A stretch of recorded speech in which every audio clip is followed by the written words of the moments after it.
Please. Thank you. Good afternoon. And I'm really glad that so many of you stayed with us for the afternoon session, which is always more challenging than the morning ones.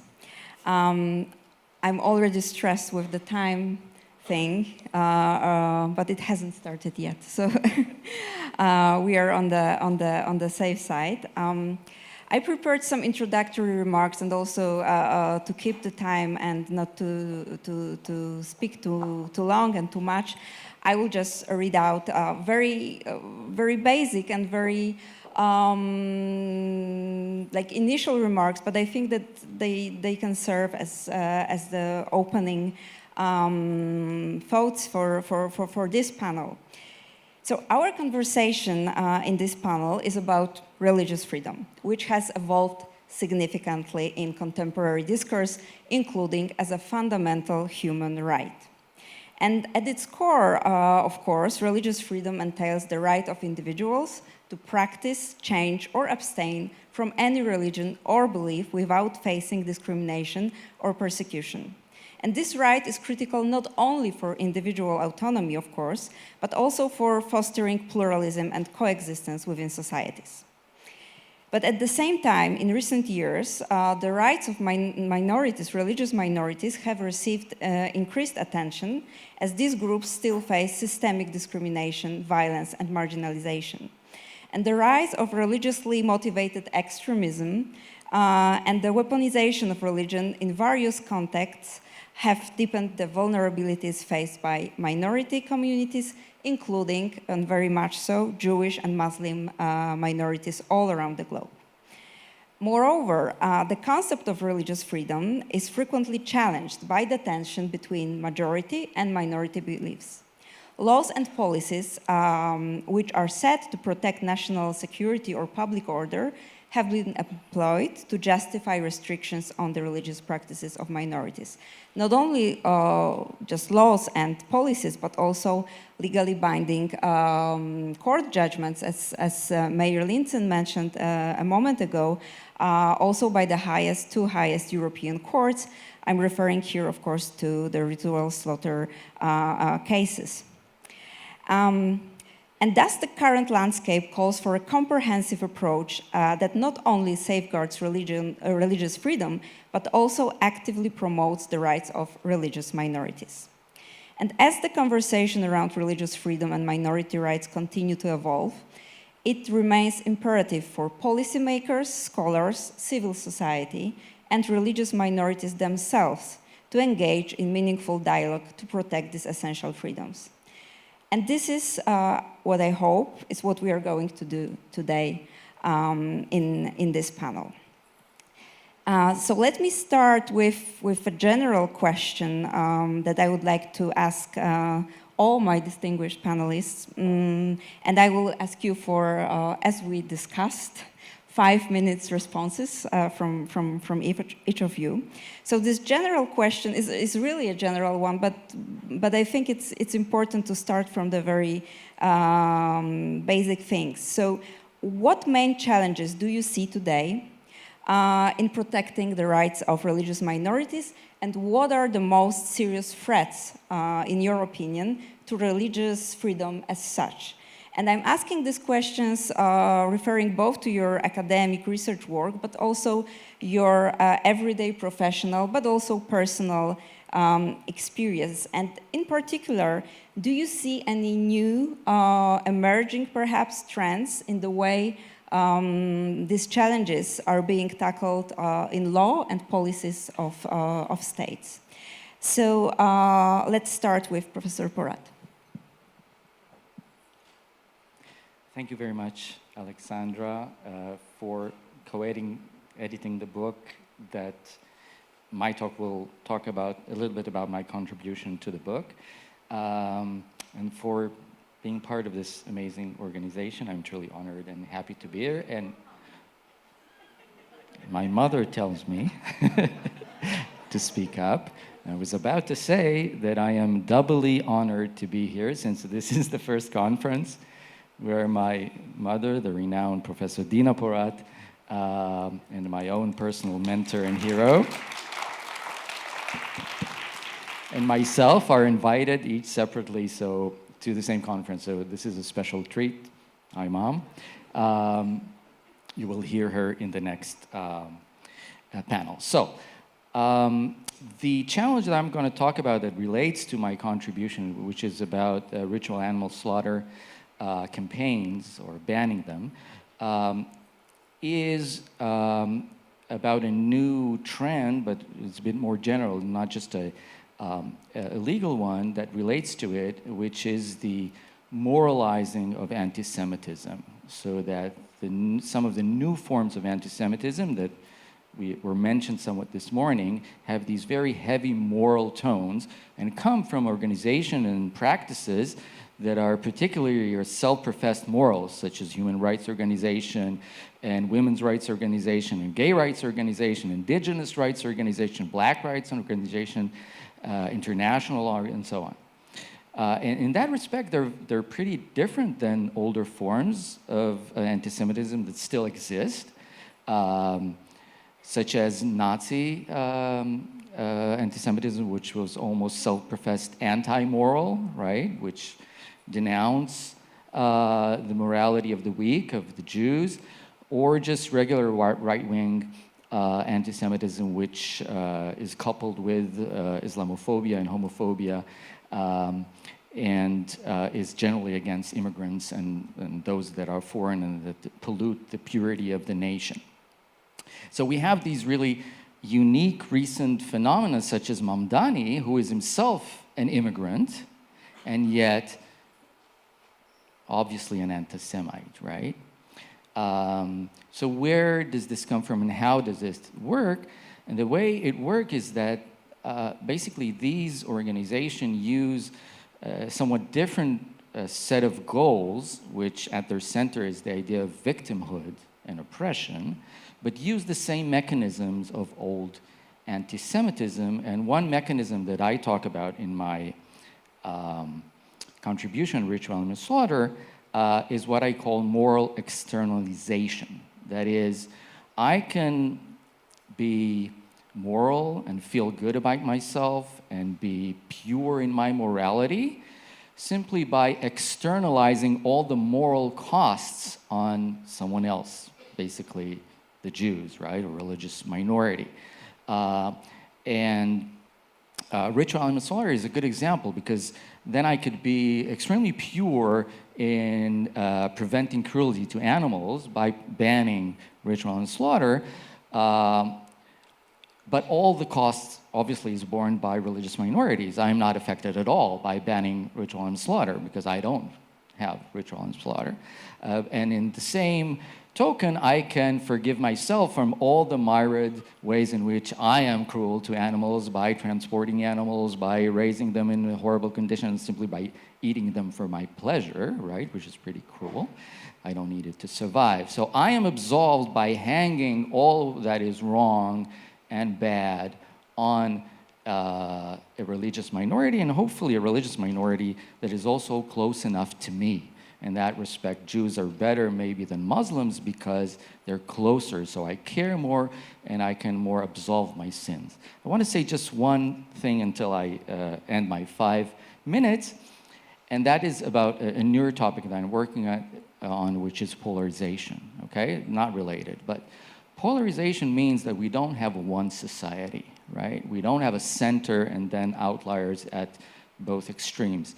We are divided right in the middle, right? And when we are so divided, it is very hard to have any coherent social project on a topic that fits into this polarization, such as anti-Semitism, and also a legal one, because we have no legal predictability, we have personal predictability, whether the judge is conservative or liberal, and that makes fighting anti-Semitism in this new age very difficult. Thank you. Sylvia? Thank you very much. I feel very honored to be at this panel with such distinguished guests. I will speak more at the practical level. So, but I will give a little bit of background. So, Poland was considered historically to be a tolerant country. and especially Jewish minority came to live in Poland because of the prosecution, international prosecution. So in 14th century, it was invited by the king, Casimir the Great, and basically lived side by side with Poles, but not only with all other religious and ethnic minorities. And as Professor Porat referred to the topics, especially of the ritual slaughter, but also I would like to refer to circumcision. These subjects we share with the Muslim community, and traditionally in Poland there was a Tatar community present. So, and with these topics, I feel that we basically worked side by side in fighting the laws that were going to be oppressive to the religious minority. But also, as Professor Porat has mentioned, our alliance, well, with the Tatar community, we still do work together and we have good relations, but we're facing some challenges because of the recent development in the international environment, and we feel very much that the Muslim community or the friends of the Muslim environment are now very much against the Jews in general, not only anti-Israeli, but also anti-Jewish, and there are demonstrations which are taking place every week since the 7th of October 2023. So as much as I don't want to refer to anti-Semitism, I have to, because it affects our freedom of religion. It's happening basically every Shabbat. So it poses a certain insecurity among the religious, but not only religious community, because I don't feel that the demonstrators are aware that these communities, the Jewish community is not uniform in itself. It's religious, but also very much secular. But if it comes to the protection of the freedom of religion, we have constitutional guarantees, we have legal guarantees, the European Charter, of course, and we have also guarantees in the Penal Code that are basically supposed to facilitate our religious life, but in practice it sometimes is difficult. For example, institutional problems regarding public tests taking place on Shabbat. And actually, when we tried to solve this problem, we heard that, yes, but there are so few of you, and the majority doesn't have a problem in taking this public test on Saturday. So maybe your rabbi can absolve you of committing a sin, and they don't understand that this is not the way it works. So we're still working out how can we solve this problem, but this is just an example. And other examples are, it's not only the public tests, also there are some competitions on the high school level. So also the children are subject to this discrimination, and we actually have written to the Ministry of Education asking them to address it, but it hasn't been solved yet. So this is basically our everyday life. And we do face some individual problems. The situation, for example, where employees are not, they don't want to ask for a day off, even though they have a right to, but because they are afraid to be discriminated against, not by the employer, but by their colleagues. So yes, so now this is a situation with the current rise in anti-Semitism. So I would say on the practical level, this is basically the situation right now.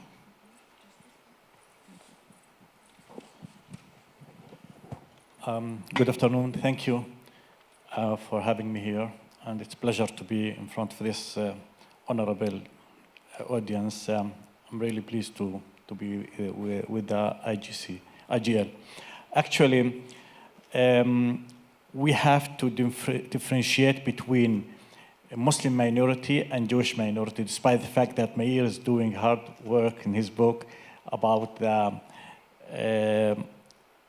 situation of Muslims and Jews in Europe. Once a friend of mine told me that in Israel, there are a Jewish majority and Muslim minority, but the Muslims are behaving like the majority and the Jewish are behaving like the minority.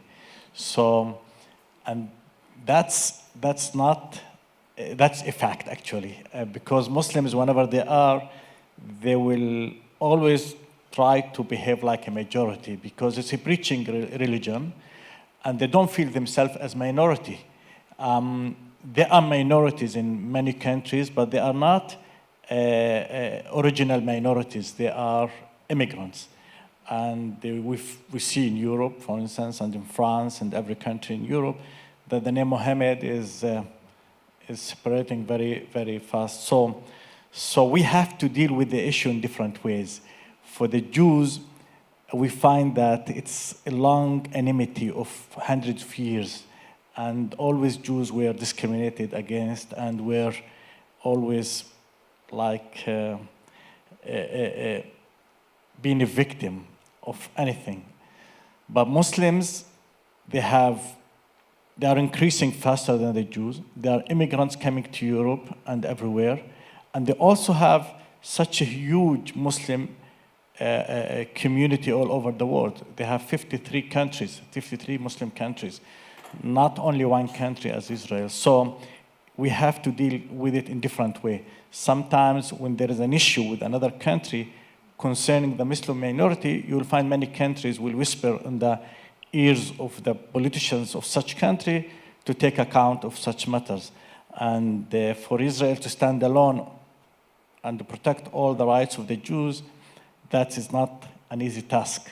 So I've here today, I was in the museum, I've seen many terrible things, and I have a heavy heart when I see all of these things. And when I was hearing everybody that there is an existential threat, I said how, but when you go deeper in the heart of every Jew, you will find really there is a feeling always of the threat. And excuse me, that even the Quran is mentioning that when he said that Pharaoh decided to make the first genocide against the Jews, and he decided to kill their sons, children, and male, and to leave only the female.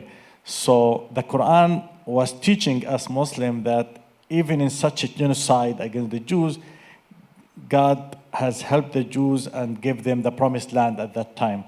And when I make a comparison, even after the Holocaust, you'll find the same stories coming back. The Jews came back to Palestine. So they went out of Egypt to Palestine, and they went out of Germany and out of the Holocaust to Palestine. So always they will find the relief on the Holy Land.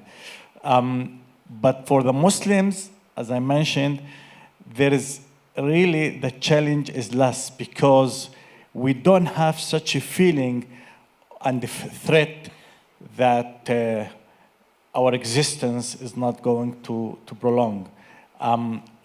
This is the one part. The other part, I think that there is a politicization of the religion, and especially of Islam.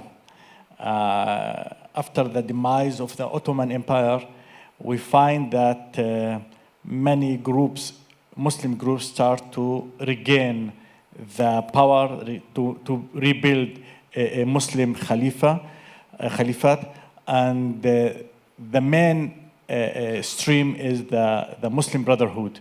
And the Muslim Brotherhood, which was established 100 years ago, is continuing, and it's the only doctrine nowadays in the Muslim and the Arab world. We don't have nationalism. We don't have any ideology which stands against the Muslim Brotherhood. It's mainly the main ideology nowadays, which is in the Islamic world. You'll find it in Indonesia, you find it in Egypt, you find it in the Middle East, you find it also in Europe and America, everywhere. So I think my time has passed. 2 minutes. I will talk about it later on. I will talk about it later. Thank you.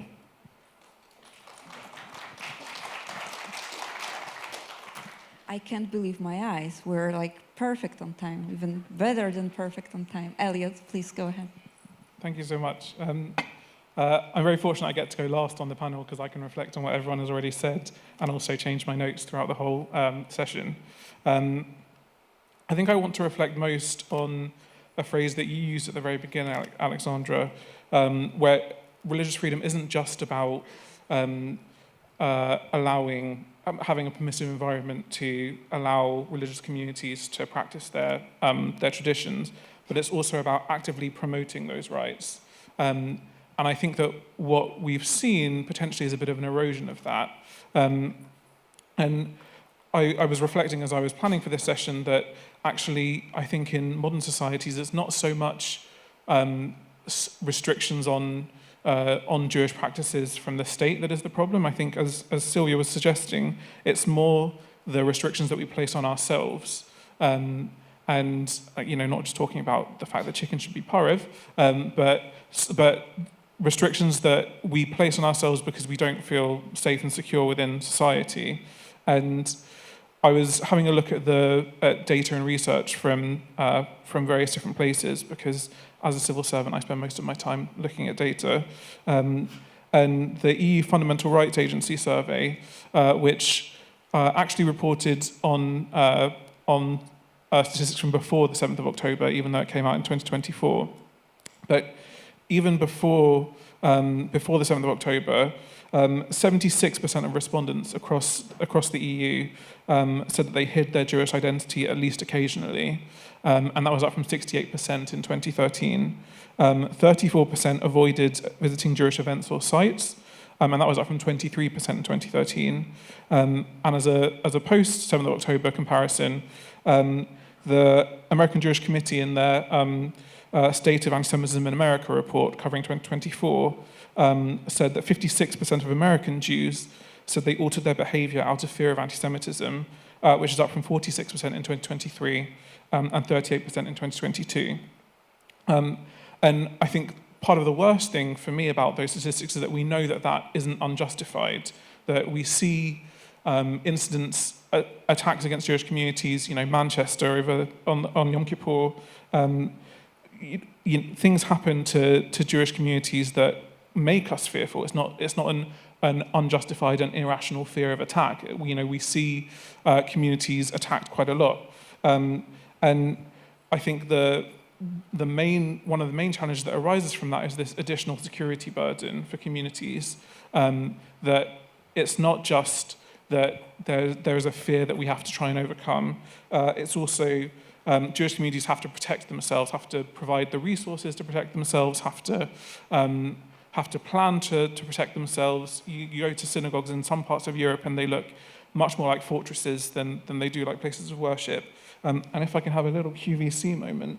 No. Yes.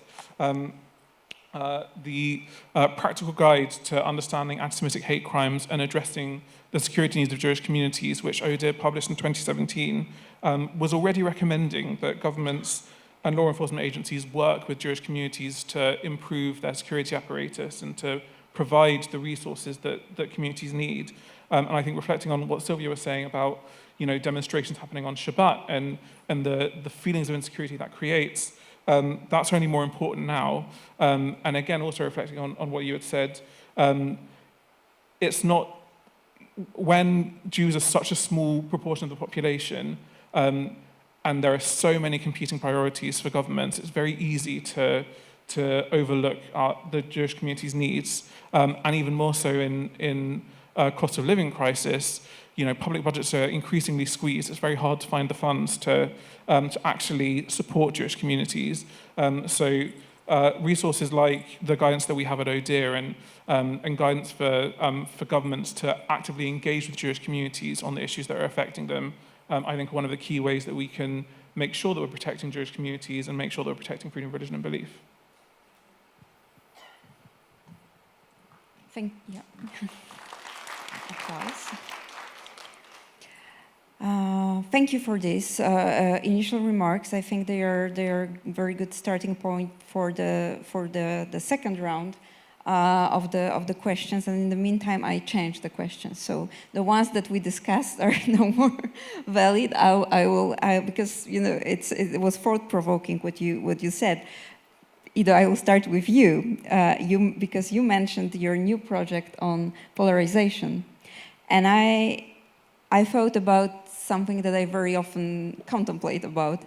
So exactly in this very difficult world, more complex every single day, I would say, can we or should we use law in sometimes very controversial legal issues like the circumcision or the ritual slaughter ban? Can we use law as a shelter, like using only legal arguments in this kind of conversations, in order to protect ourselves from, other arguments saying that this is ideological, that this is like a moral discussion, etc. Can we just stick to law and still win the argument, win the discussion? Change the question without telling me in advance. I wish we could. I doubt, though, that we could. Because law and lawyers and judges are part of a polarized society. And legal arguments on issues that are polarized get shaped by this polarization. And it's very hard to escape.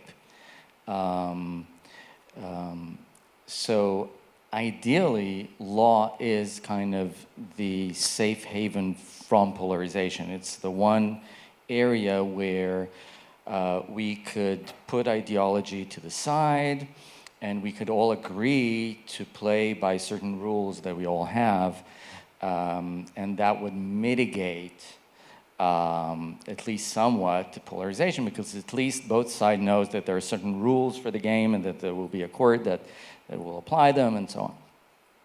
But it doesn't work in polarization. What happens during polarization is the courts themselves get polarized. So you look at the US Supreme Court, right? And that more often than not, one of the sides have more dominance in the court, and then the other side loses confidence in the court. And that, for me, actually, at least on the constitutional level, not on the, say, criminal level, courts should step back and just let politics be politics. Because what happens is that politics contaminates the courts, right? And people lose trust in the courts that way. So the British got it right, basically. That's what I think, okay? Let's see if I have some more time about what I planned to say. Yes, you do. I Please do. go ahead. So what I plan to say, actually, is about the way these two practices that you talked about, which is ritual and slaughter and circumcision, are a good example from this merging of this new and old types of anti-Semitism. And I would like to make kind of a direct line from there to kind of the newest blood libel, which is the genocide in Gaza, which is a new form of a blood libel, right? So these two practices have all what anti-Semites may want to have, right? They have these clandestine, bearded men in their small, or in their homes or slaughterhouses with these old prayers, and most importantly, they have knives, right? Ritual and slaughter and circumcision. They have blood, and they have cruelty and helpless victims, right? Okay. So originally, this is used obviously by blood libels and then the Nazis who show this whole 2 minutes scene in the anti-Semitic propaganda of ritual animal slaughter to show how Jews are cruel and depraved. But then it is picked up by this new forms of anti-Semitism, and then the Jew switches places from a kind of a minority, which is depraved, to the oppressor, right? So the Jew is the oppressor, the victimizer, and the prototypical now oppressor and victimizer, and again, a way that we can absolve ourselves from all our past sins as colonizers and doing all these awful things, and also our current sins as in our own societies by hanging all the oppression on that other. And so again, in my own research, it's amazing how much of a heated, blatantly anti-Semitic rhetoric you have around circumcision in particular, but also ritual animal slaughter from, again, black rights people, indigenous rights people, people who have no issue kind of in the rights of babies, let's say. And then, again, the genocide, the purported genocide in Gaza has all these trappings. It has cruelty, blood, helpless children, untold, and actually actual blood libels that Israeli soldiers drink the blood of Palestinians and so on, rape Palestinian women and so on. So we have this kind of new, I think, kind of more dangerous blood libel right now, but I think we can have a direct line from the older ones to this one. Thank you. Sylwia, it will be now about our domestic Polish matters. Okay. We have heard from Minister Eyhardt about the forthcoming Polish first national ever strategy against anti-Semitism and fostering Jewish life. I had the great privilege of drafting with a group of experts of drafting the first draft of the strategy. Now it's in its final stages of preparation. So I would like to ask you, what are the expectations, hopes of the Jewish religious community in Poland regarding the strategy? What should be there that could actively, help to foster Jewish life in Poland and to protect Jewish minority from discrimination, from hate speech, hate crime? What would you like the strategy to be? Okay, so the wish list, and I also had the privilege to take part in the consultations with the minister and the Vice Minister Eyhardt. So it was really very important for the Jewish community to be actively present at this stage of the preparations. And well, we hope, as the religious organization and many other non-religious but Jewish organizations took part, but we as the religious organization who has basically the framework, we have to make certain, we have to meet certain goals as the religious society, which is established within the Polish law. So, for example, we have to foster religious life. We own the synagogues, we own the cemeteries, very many cemeteries that are no longer the burial sites. They are still Jewish cemeteries because there is no such a thing as we know as the former Jewish cemetery. So even if there is no matzeva, we still have to protect the cemeteries.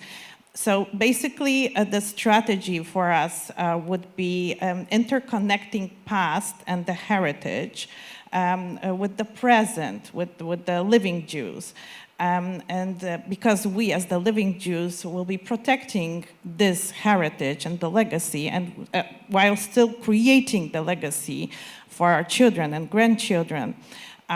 So it would facilitate, I have stated that there are all these constitutional legal guarantees that are on paper, but we need the practical side to be more workable. So, of course, as Elliot has mentioned, security, guaranteeing the security of the religious site is a major factor, and then unfortunately it's also the cost. So we hope that the framework would provide some kind of solutions that the state would help us with maintaining and meeting the goals that we have to meet. And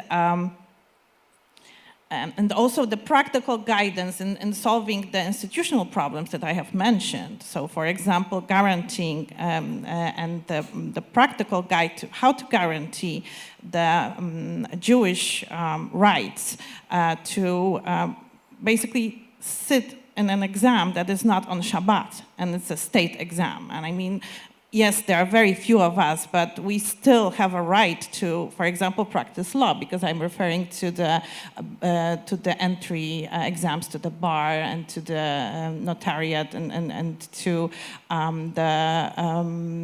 the judiciary. So we hope that this will be put on paper, and that would be basically the guarantee that the Jewish practicing person can take an exam, not on Shabbat, even if that's the only person that is taking that exam.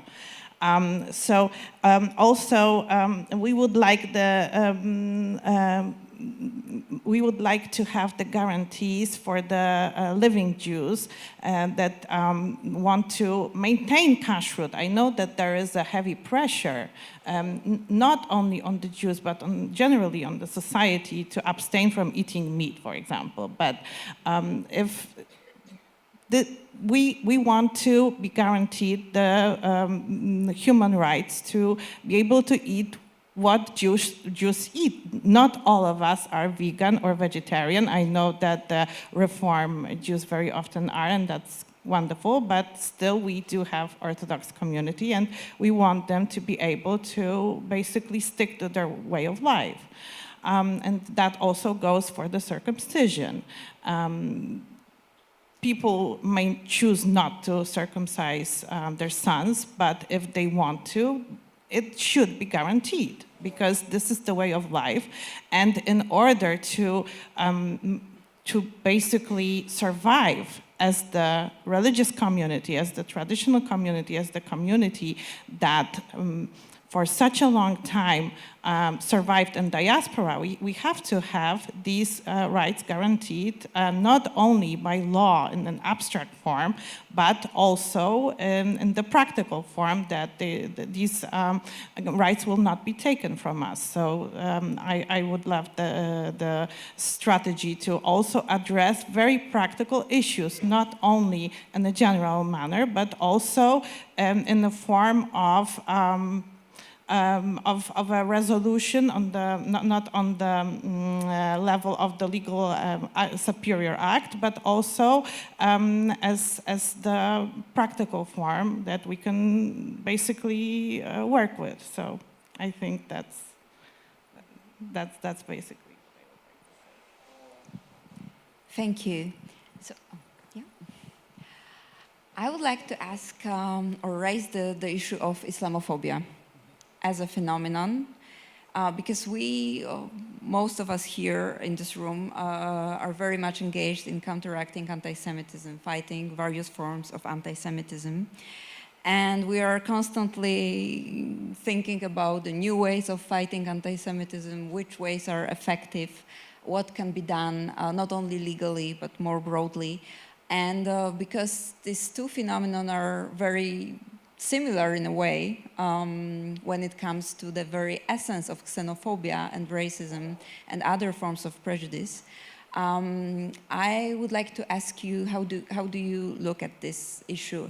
What are the ways that you find most effective in counteracting Islamophobia, even though I know it's complicated because it's always also the question of where are we talking about, which region? Is it Europe? Is it elsewhere?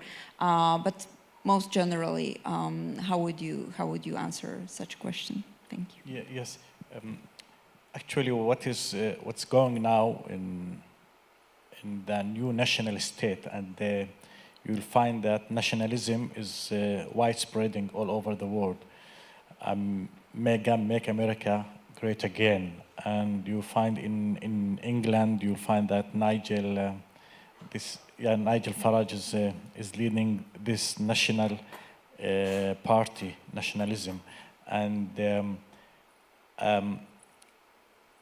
that is reflect as a result of the change in the view of the scene.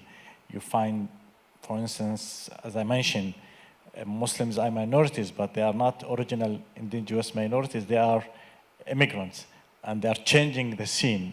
You find more Muslims, more Muslim hijab, and more Muslim prayers, and more Muslim mosques. So nationalism is getting strong, and that actually will affect also the Jews, because they will not only look to the Muslim minority, they will look to other minorities. And in general, in nationalist regime, you will find that they always will look to the strange, to the other.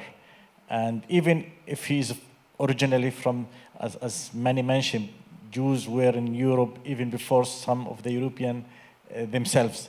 So people will look to the other as a strange, and and they will find an excuse to blame him of many things. And the rise of nationalism will affect badly Muslims, Islamophobia, and will affect also the Jews, because Jews are, excuse me about that, there is a doctrine of hatred against Jews. It was first in Europe, now it's extending to the Arab world, because Islam is hijacked by politicians, and we find that even Hamas used Islam in order to find a way how to gather more and more Muslims against Israel and the Jews, despite the fact that they call themselves like an Islamic movement, but a lot of their behavior is against Islam. So in this way, you'll find that anti-Semitism is now in a very difficult situation. Many people in the world are becoming anti-Semitized, not because there is a doctrine in their belief, but because their ignorance. Their ignorance, and because this is a trend nowadays. It's a trend, and when there is a trend, people will follow a model. A model in TikTok will have 100 million followers, and the professor of the university will have 5 followers. And whenever she says something, she will have millions of likes, and the professor of the university will have nothing. So this is the time of ignorance, where people who have nothing, they know nothing, they are leading in the society, and they are putting the norms that we have to follow. So I think that we have Muslims and Jews, we have to fight the Islamophobia, anti-Semitism, but not only by using legal system, because even the legal systems and the laws, they are not the laws of once, where the law was thought about, and the law was like something sacred and something have a lot of powers. Laws nowadays are changing. A new president is coming, and he's making tariffs all over the world, so he's making new laws. New national parties coming, and they are changing the laws. In Israel, we have every Monday and every Wednesday, we have new laws in the parliament. And so laws are not really the guarantee. We have to go deeper. We have to go to another institutes, like we have to go to religious institutes, we have to go to educational institutes, we have to go deeper. We are leaving the new generation to the ignorance, and we are not working with the new generation. I see here, for instance, we are aged people. Excuse me. We are here in this conference. We don't have a lot of young people. The majority are aging people.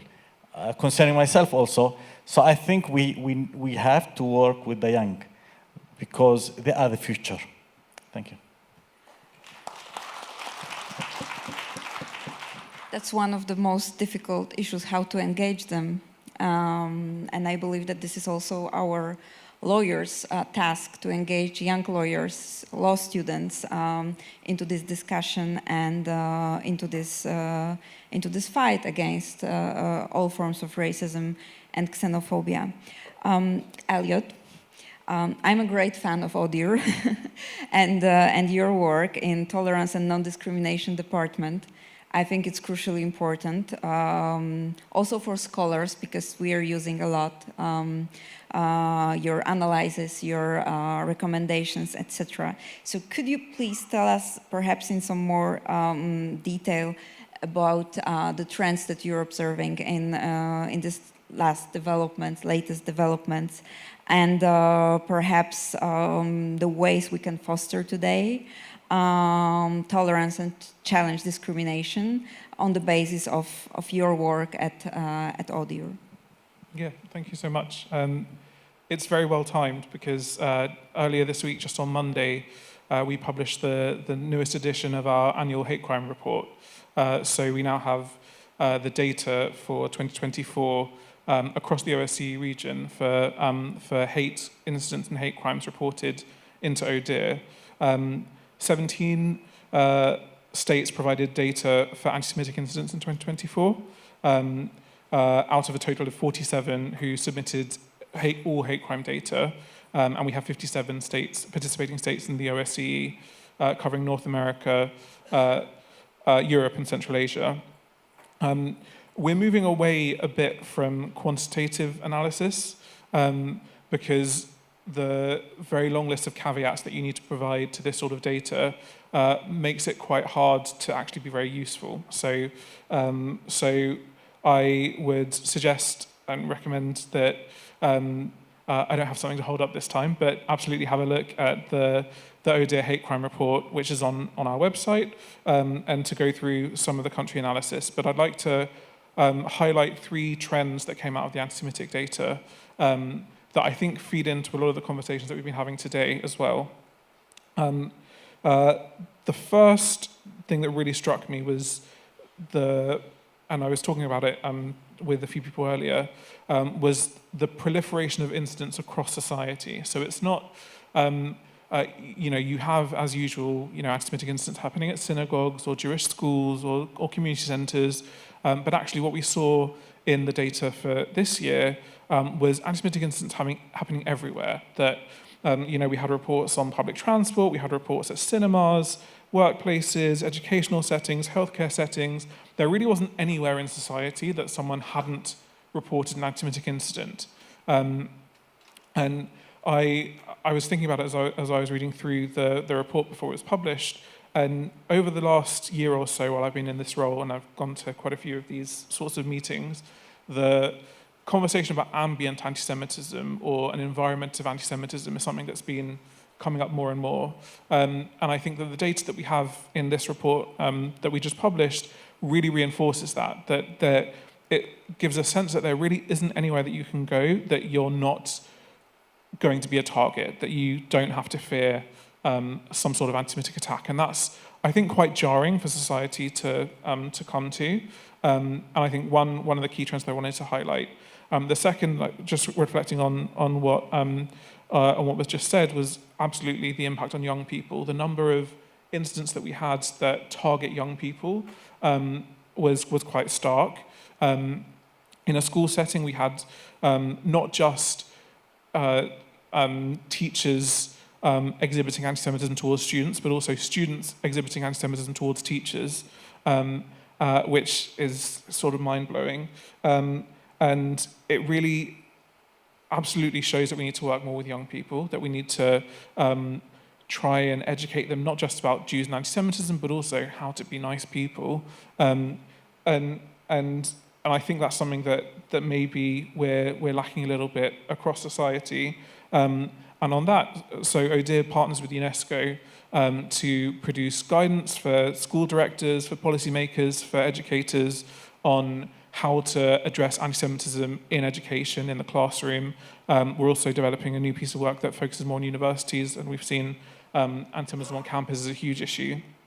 And I think that that is an area that we know is really important. It's not just about, you know, what to do when anti-Semitism happens in the classroom, but also fundamentally, how do you make sure that young people know what a Jew is, why, you know, when you say certain things, it resonates in certain ways, and I think that's also really crucial. And the last trend that really stuck with me, that I've heard quite a lot throughout the day, and don't necessarily agree with the hypothesis that's come up, is I was struck by the number of incidents that we received that have more than one motivation. So when we receive a report, we can categorize it by whether it is associated with anti-Israel protests, or whether it uses Holocaust denial or distortion, or uses far-right language or whatever. And the number of reports that we got that used several of these in combination was much larger than previously. And I just want to give an example that we had in the report that said, it's a report that we received in, and we sort of classify them and record them. And it said that a Jewish family was repeatedly and continuously harassed by their neighbor with anti-Semitic insults, including in connection with the Israeli-Palestinian conflict, with Holocaust references and death threats. And the abuse started after the family displayed Hanukkah decorations during the holiday. So it's this whole range of things happening in this incident, that it's not just one thing or the other. And for me, we talked about this movement from the right to the left in anti-Semitism, and I don't fully agree. I think what we've really got, and this is to wrap up, is this constellation of anti-Semitic tropes that people who want to make any given point, whether it's on the left of politics or the right of politics or whatever point it is they want to make, they can pick and choose these different narratives and use them in whichever way suits them best. And I think that builds on what you were saying a bit before, of this way that old narratives from 50 years ago are coming back and being used in totally new ways. It's not just that they're being used in new ways, it's that they're being used in combination with all of these different bits and pieces, that you can have like a whole range of different reasons, different little bits of anti-Semitic abuse that resonate really strongly with Jewish communities. And it's when you all fit them together that it becomes really dangerous. And it's not just one or the other, it's actually everywhere, all of the time. And a whole range of different things that are now being brought together in a way that's really harmful.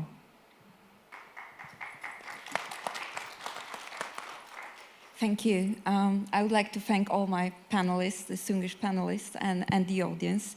I hope that the book that we launched today will also contribute to these discussions we are having, and also give arguments, legal arguments, for the cause that we are all engaged in and fighting for.